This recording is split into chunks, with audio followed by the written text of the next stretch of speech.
Hi friend, আমি ready হয়ে গিয়েছি। বুঝতে পারছো আমাদের এখানে কীর্তন চলছে। তো আজকে শেষ দিন, তো আজ রাসলীলা আর কালকে কুঞ্জভঙ্গ। তো আমার পাশে থাকো, আমি রেডি হয়ে গেছি দেখতেই পাচ্ছ। আর মিলি মলি দুজনে ঘুমোচ্ছে। তো চলো রাসলীলা যতটুকু পারবো তোমাদেরকে দেখাবো। আর মলি দুজনেই ঘুমিয়ে পড়েছে, দেখে না।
করতে করতে মাঝে মাঝে পড়ে যেতেন, বুঝলেন, যাতে পড়ে না যায় ওই জন্য নিত্যানন্দ ওই গড়াচাঁদের মুখটা দেখে পিছন পিছন নৃত্য করতেন, যাতে পড়ে না যায়। এমন ভাবে আজ নিত্যানন্দ নাচিছে,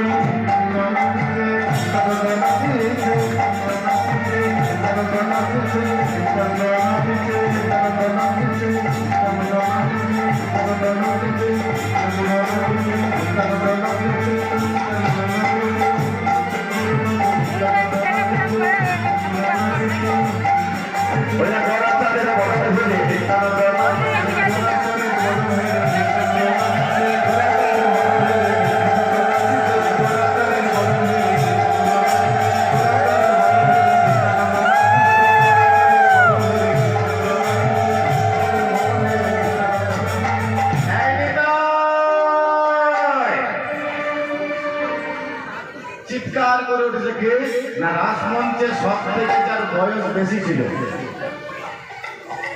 এখন রাসমঞ্চে সব থেকে বয়স বেশি কাজ ছিল অদ্বৈতাচার্য।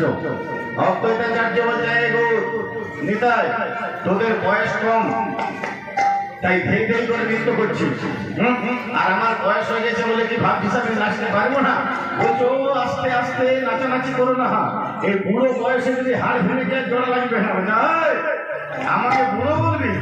হ্যাঁ, বুড়ো দেখবেন, বুড়োকে বুড়ো বললে খুব রেগে যায়। বুড়োকে বুড়ো বললে খুব রেগে যায়, রাখে না? না না,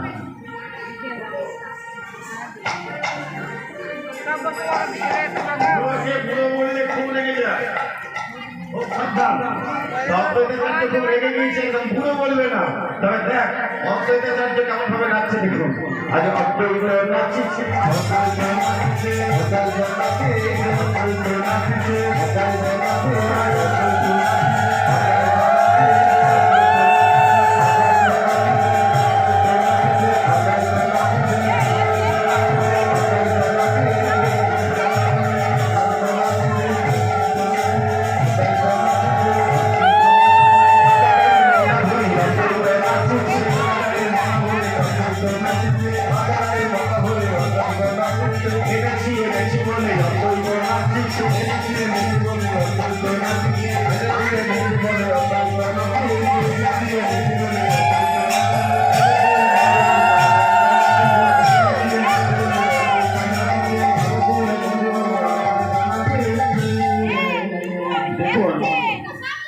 এই বলে বলে হাসি, বলে বলে কান্না, এটা কারা করে? ছেলেরা না মেয়েরা?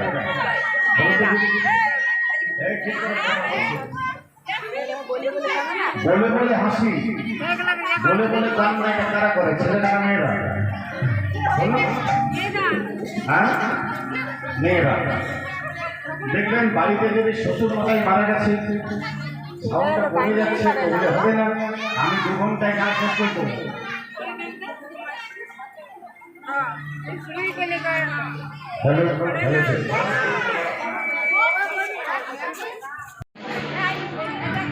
বালিশের তলায় তো মানে চিন্তা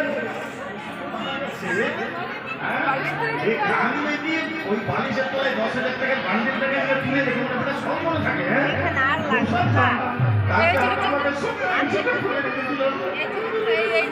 এই সাইডে বসবে লাই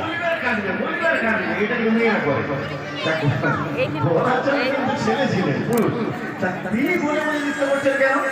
বেশি দিনের কথা নয়, যেদিন শ্যামসুন্দর বৃন্দাবনে লুকিয়ে লুকিয়ে রাস করেছিলেন, আর রাসমঞ্চের দ্বারের দাঁড়িয়ে ছিলেন পার্বতী। দ্বারের দাঁড়িয়ে মানে জানেন, ওই আপনারা যে গেট করেছেন ওই প্রথম গেটটা রাস্তা, ওটা হচ্ছে রাসমঞ্চের দ্বার। তো সেই রাসমঞ্চের দ্বারে সিকিউরিটি গার্ড ছিল দুর্গা, কি বুঝলেন?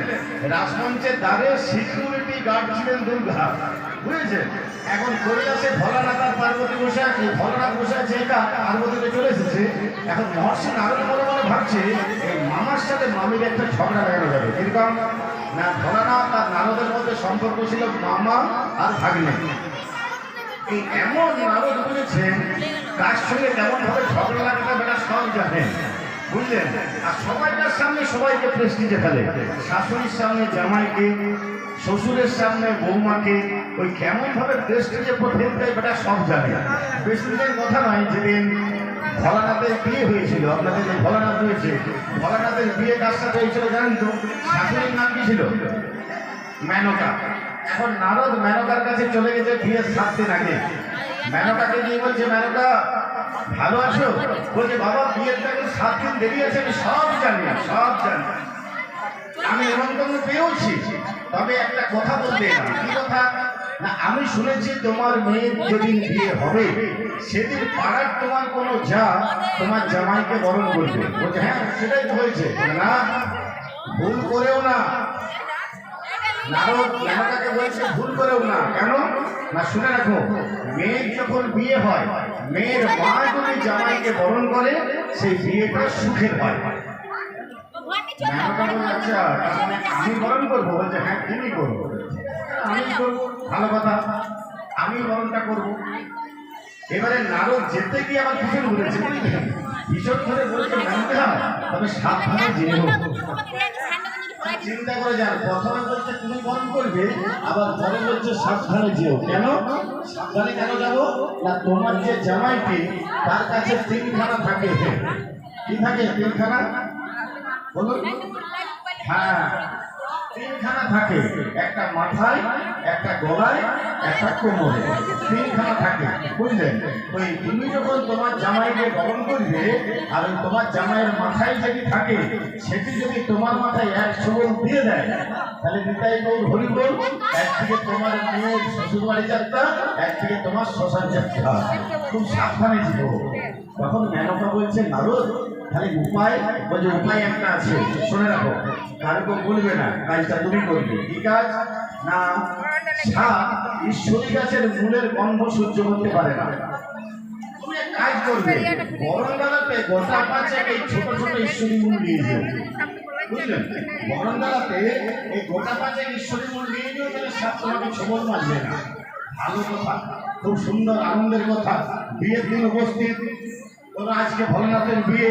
ভোলানাথের একটা সাদা স্করপিও গাড়ি আছে, আপনারা জানেন সবাই, এই জানেন তো? ভোলানাথের একটা সাদা স্করপিও গাড়ি আছে। হ্যাঁ, সেটা বসে আছে বাবা, বুঝলেন না? ওই স্করপিও গাড়ি করে সেটা বিয়ে করতে এসছে, বুঝলেন? এখন বিয়ে করতে এসে তখন ওই বট গাছটার কাছে দাঁড়িয়েছে, গাড়ি থেকে নেমেছে, আর মেনকার ঘর এটা। হ্যাঁ, মেনকা ঘর থেকে বেরিয়েছে। মেনকাকে দেখে সবাই অবাক। কেন অবাকটা কেন না, অবাকের একটা কারণ আছে। কারণ হচ্ছে নারদ বলেছিল গোটা 5 ঈশ্বরী মূল নিয়ে যেও। কতগুলো নিয়েছে জানেন? মোটামুটি 100 পিস। গোটা বরণডালাটা একেবারে ঈশ্বরী মূলে ভর্তি। আচ্ছা বলুন, ধরুন এইটি বাচ্চাল, এইটি যদি আমাকে বা আপনাদের গাড়িতে করতে বলে কিভাবে বলবেন? আচ্ছা ধরুন ভুলবে না, কিন্তু ভোলানাথ এইভাবে করতেন না। ভোলানাথ কেমন করতেন দেখুন, এই আর এই। তো আপনাদের ধারণা হতে পারে যেটা থাকবে কি করে, থাকার কারণে ছিল কিরকম জানেন? ওই নিচ থেকে একখানা উঠে এই জায়গাকে জড়িয়ে ভাবে বসে থাকবো। এটা হচ্ছে ইন্টারন্যাশনাল কোম্পানি আনলিমিটেডের বেল্ট। বোঝা গেল? হ্যাঁ, ওই বেল্টটা পরে থাকতে। এবারে বেল্ট সরিয়ে গেলে কি হবে বুঝতে পারছেন? আর এখনকার মতো তার তখন প্রোটেকশন ছিল না, শুধু এটাই। যাই হোক, ভোলানাথ এইভাবে করেছে। এখন মেনকা ঘর থেকে বেরোচ্ছে, আর মেনকা যখন ঘর থেকে বেরোয় 100 পিস ঈশ্বরী মূল নিয়েছে, মানে বুঝতে পারছেন অবস্থা? গোটা জায়গাটা গন্ধে ময় করছে, আর যায় নাই মাথায় যেটা আছে ওটা সব জায়গায় গন্ধ পেয়েছে। বলছে কি গন্ধ, এই গন্ধটা দেখা যাবে না গো। আস্তে আস্তে নামতে শুরু করছে। ভোলানাথ বলছে, বাবা যাস নে, যাস নে, তোরা 3 জন ছাড়া আমার কেউ নেই রে, যাস নে। বলছে মাথা খারাপ, খুব গন্ধ, থাকতে পারবো না। ওই মাথাটা আস্তে আস্তে নেমে নিতাই গৌর হরি বল, বুঝলেন? মেনকা আরেকটু দিয়েছে, আর যাই না এগোনো, গলায় যেটা ছিল সেটাও গন্ধ পেয়েছে, সেও আস্তে আস্তে নামতে শুরু করেছে। কিন্তু বাবা যাস নে, একজন গেল, তুই যাস নে বাবা, দাঁড়া।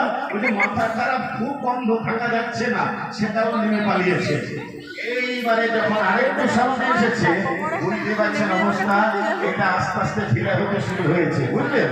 এইবারে আস্তে, বাবা তুই যাস নে, তুই যাস নে, এই আস্তে আস্তে নেমে যাই না গেছে রে নিতাই গৌর। একটা গান চলে এলো, মেনকা মাথায় দিল ঘন্টা, বেছে বেছে গৌরের জামাই ছিল কালে dash dash dash dash dash, বুঝলেন?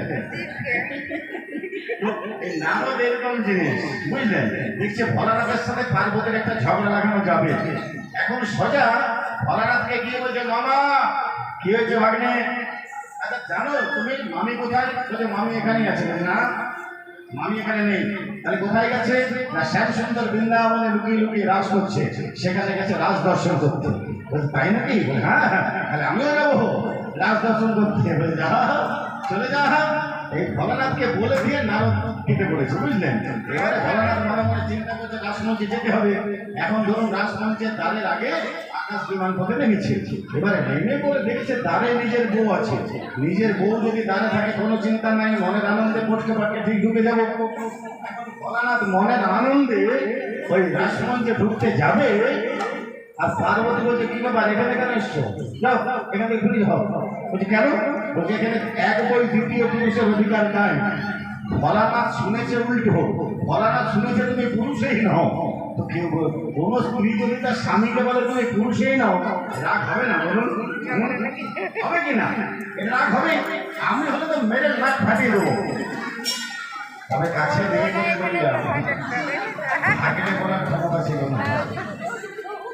কেন জানেন না? এই পৃথিবীতে জন্য হিরো মস্তান বাবু বইয়ের কাছে সব ফেরা কাবু। ঠান্ডা যে যতই হিরোগিরি করুন, দেখবেন বাজারে যে যত হিরোগিরি করছে ঘরের ভিতর সে যত জড়। বুঝেছেন? এখন ভোলানাথ বড় বড় চিন্তা করছে এতটা এলাম যাবো না, বোঝে না যাওয়া যাবে না, করে থেকে যাও। শ্যাম সুন্দরকে তাড়িয়ে দিয়েছে, সেই ভোলানাথকে তাড়িয়ে দিয়েছে। আর চাই না ভোলানাথকে তাড়িয়ে দেওয়া, ভোলানাথ মনে মনে ভাবছে এতটা এলাম রাত না থেকে চলে যাবো, যাচ্ছি না। তাহলে সোজা গিয়ে উপস্থিত ধোপা পাড়ায়। আর ধোপা পাড়ায় গিয়ে ধোপা বউকে বলছে ধোপা বউ বাড়িতে আছো? বলছে বাবা ঠাকুর আপনি আসুন আসুন আসুন আসুন পড়ান। ধোপার বউ বলছে পড়ান আসুন আসুন বসুন, কিছু দরকার? বলছে হ্যাঁ। কি দরকার? আমার একটা কাপড়ের দরকার। কাপড় আপনি কি করবেন? হ্যাঁ, মায়ের কি কাপড়ের অভাব হয়েছে? বলে না না, কাপড়টা মায়ের দরকার নেই, আমার দরকার। মায়ের কাপড় দরকার? বলছে মায়ের কাপড় দরকার নেই। বলে না না না, কাপড়টা আমার দরকার। ও কাপড়টা আপনার দরকার? আচ্ছা দিন। এখন ভোলানাথকে একটা 10 হাতের কাপড় দিয়েছে। আর চিন্তা করুন ভোলানাথের শরীরে আর কাপড় পরা অভ্যাসও নেই। কাপড় করতে পারবে? করতে পারবে না। ধপার বলতে বলছে ধপার বউ কাপড়টা একটু পরিয়ে দিই।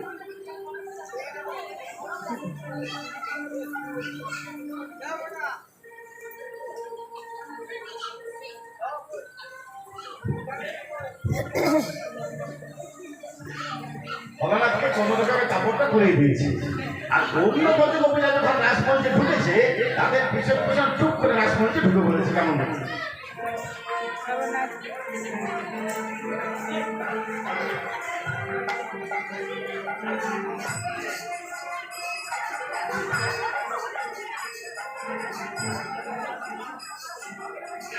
আর ভোলানাথের শরীর হয়েছিল এই বুঝলেন? হ্যাঁ, কাপড়টা একদিকটা ঢাকা দিচ্ছে, তাদের দিকটা খুলে যাচ্ছে, বুঝলেন? এখন বৃন্দাবনের গজপতিরা মনে মনে ভাবছে এত মোটা মেয়ে মানুষ হয়তো, এত মোটা মেয়ে মানুষ তো এর আগে কোনোদিন দেখিনি। চলো কাছে গিয়ে জিজ্ঞাসা করে আসি কোথা থেকে এসেছে। ভালো কথা। এখন 3-4 জন গজপতি চলে এসেছে।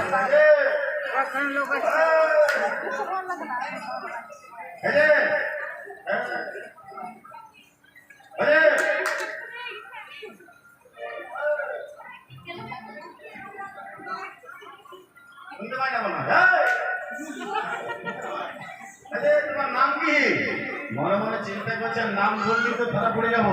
আর ধরাতে কণ্ঠস্বর খুব মোটা ছিল, বুঝলেন? এখন কণ্ঠস্বর পরিবর্তন করে কি নাম বলছে দেখুন। তোমার নাম বলো।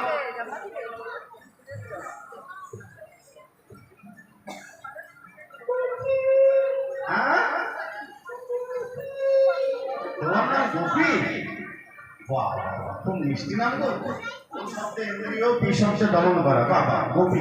তোমার কর্তার নাম কি? মনে মনে চিন্তা করছেন আমি হলাম জগতের কর্তা, আমার আমার কর্তা। তোমার কর্তার নাম বলো।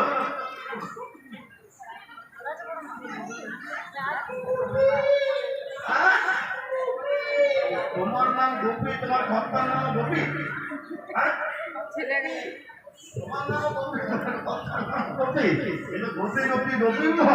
তুমি থাকো কোথায়? মনে মনে চিন্তা করছে যে কৈলাস বলে তাই মেঘাত ধরা পড়বো। নাম তুমি থাকো কোথায়?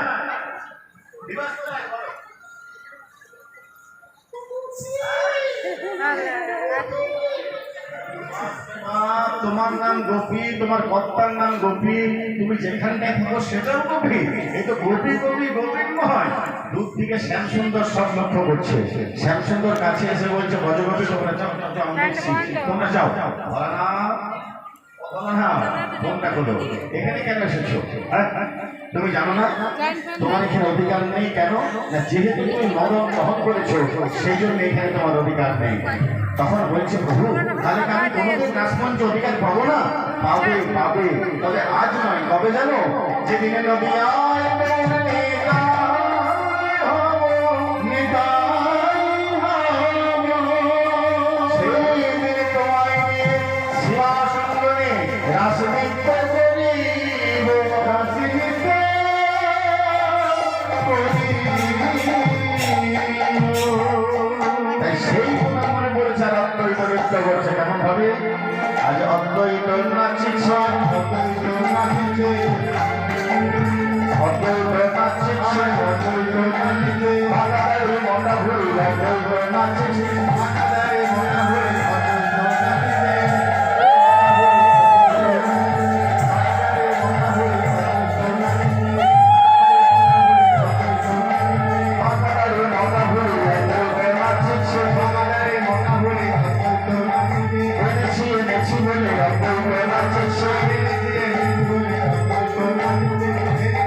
এবারে অদ্বৈত নৃত্য করছে, গোলার মালা মনে মনে ভাবছে বাহ বাহ বাহ বাহ বাহ বাহ বাহ। তোমরা গরুকে পাশে পেয়েছো, তাতে যদি নৃত্য করতে পারো, আমি তো গলায় আছে, আমি ছেড়ে দেবো। গলার মালা কেমন ভাবে নৃত্য করছে দেখো। আজ গৌর গলে মালা তুলেছে, গৌর গলে মালা তুলেছে, গৌর গলে মালা তুলেছে, গৌর গলে মালা তুলেছে। রাবুর কারণ ছুঁই ছুঁই বলে গৌর গলে মালা, রাবুর কারণ ছুঁই ছুঁই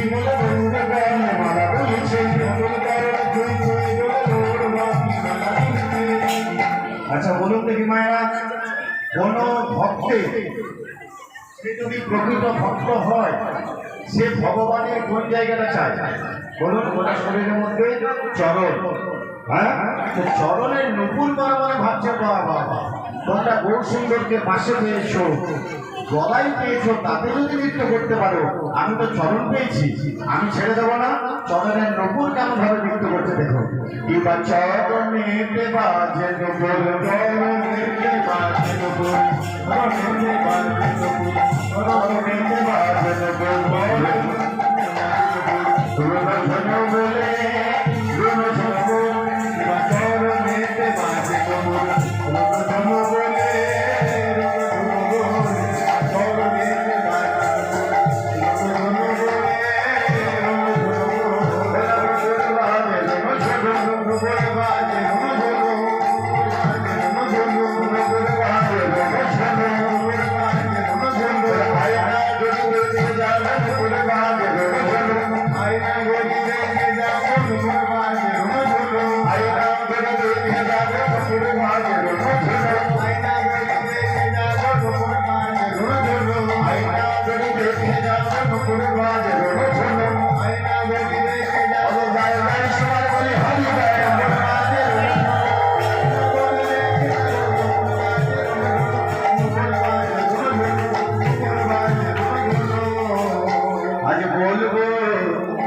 Govinda Govinda